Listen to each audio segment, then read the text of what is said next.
मोर्चास्थळ रिकामा करा, नागपूर खंडपीठाचे बच्चू कडूंना आदेश. तर आमच्यापर्यंत कोणतीही नोटीस आलेली नाही, कडूंची माहिती. सरकारचं शिष्टमंडळ भेटीसाठी नागपूरमध्ये दाखल.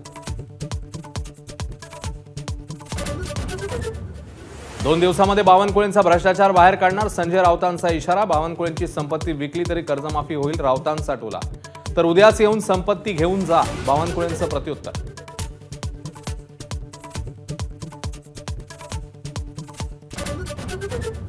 मतदार यादीतील घोळणी, ईव्हीएमबाबत राज ठाकरेंचं उद्या पॉवर पॉइंट प्रेझेंटेशन. लाव रे तो व्हिडिओ म्हणत राज ठाकरे करणार निवडणूक आयोगाची पोलखोल.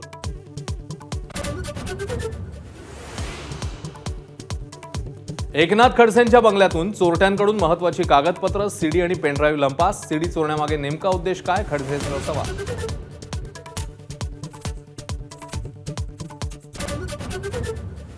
पैठणमधील आत्महत्या केलेल्या महिला डॉक्टरचा हॉटेलमध्ये जातानाचा सीसीटीव्ही फुटेज समोर. याच हॉटेलमध्ये महिला डॉक्टरची आत्महत्या.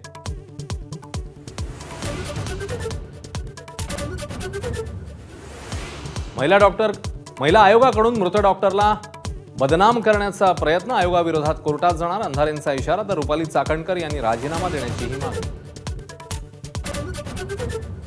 सोलापूर जिल्ह्यामध्ये भाजपमध्ये जोरदार इनकमिंग. राष्ट्रवादीचे माजी आमदार राजन पाटील, यशवंत माने यांचा भाजपत पक्षप्रवेश. मोहोळ आणि माढा तालुक्यातले अनेक पदाधिकारी भाजपमध्ये. मोंथा चक्रीवादळाचा आंध्र आणि ओडिशाच्या समुद्र किनाऱ्यांवर थैमान. आतापर्यंत 3घांचा मृत्यू. हजारो नागरिकांना सुरक्षित स्थळी हलवलं. ताशी 100 किलोमीटर वेगाने वाऱ्याचा धुमाकूळ.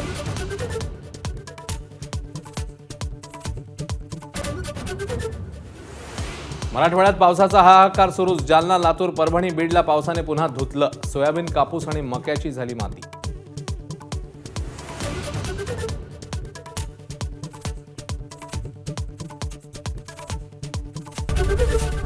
एबीपी माझा, उघडा डोळे बघा नीट.